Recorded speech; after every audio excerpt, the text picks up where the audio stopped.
What if the great athletes of the future were a combination of humans and machines? This is the challenge set up by the Cybathlon, a Paralympic Games competition for people with disabilities equipped with active and robotic technologies. An event organized every 4 years in Switzerland that unites over 80 international teams competing in different categories.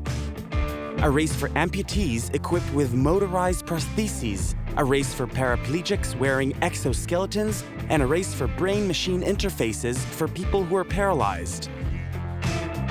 A scientific and human challenge, which a French team is taking part in. They're already in the midst of preparation. We went to the Pierre and Marie Curie campus at the Sorbonne University to meet the SmartArm team. Due to the COVID pandemic, the 2020 Cybathlon edition was reviewed and will take place remotely. Every team was sent a kit of standard objects and furniture for each contestant to compete under exactly the same conditions. The competition will be broadcast live on an online platform. Former Paralympic athlete Christophe Huchet, pilot of this French team, is about to take the start of the race reserved for prosthetic arms that brings together about 15 contestants. Unlike most of his competitors who suffered hand amputations, Christophe was born without a right elbow or forearm.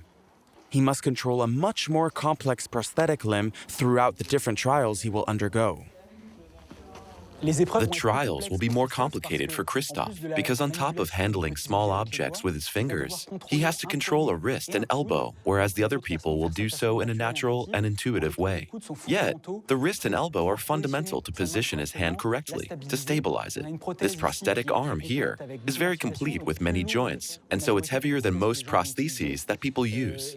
So all of this will make the task harder for Christophe, compared to someone who only has to handle small objects with their fingers.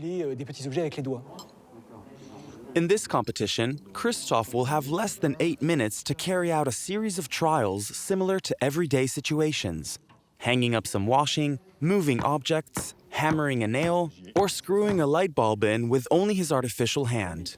A dedicated prosthetic limb was tailor-made to Christophe's morphology, one that could take up the suggested challenges.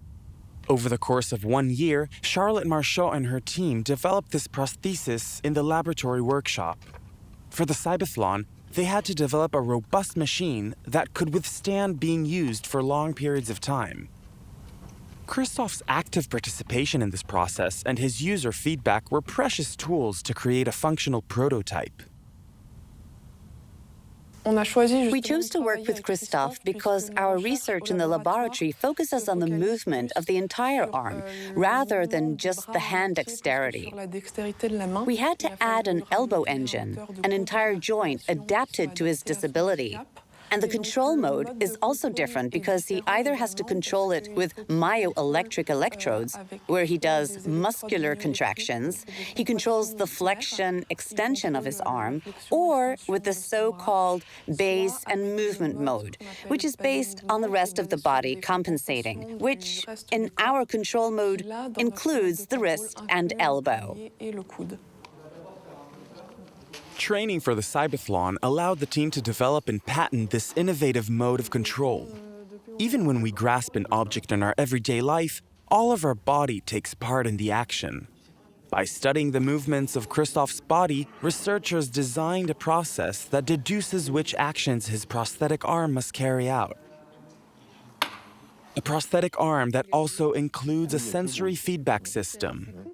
Artificial skin covers the hand and is able to recognize the texture of objects handled via an algorithm.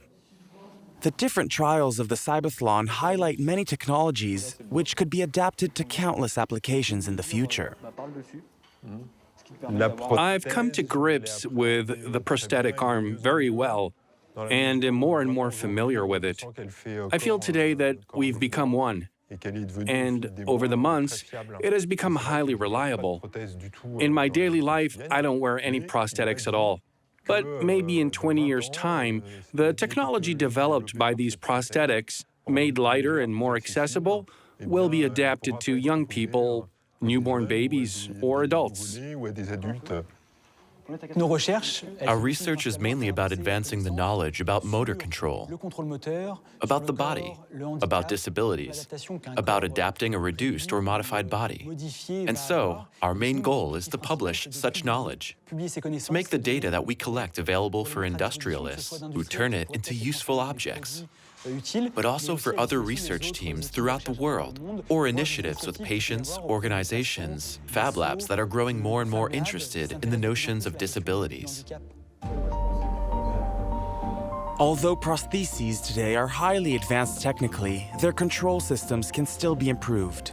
The Cybathlon could help accelerate research programs while providing a great opportunity to highlight the incredible performances of these everyday athletes.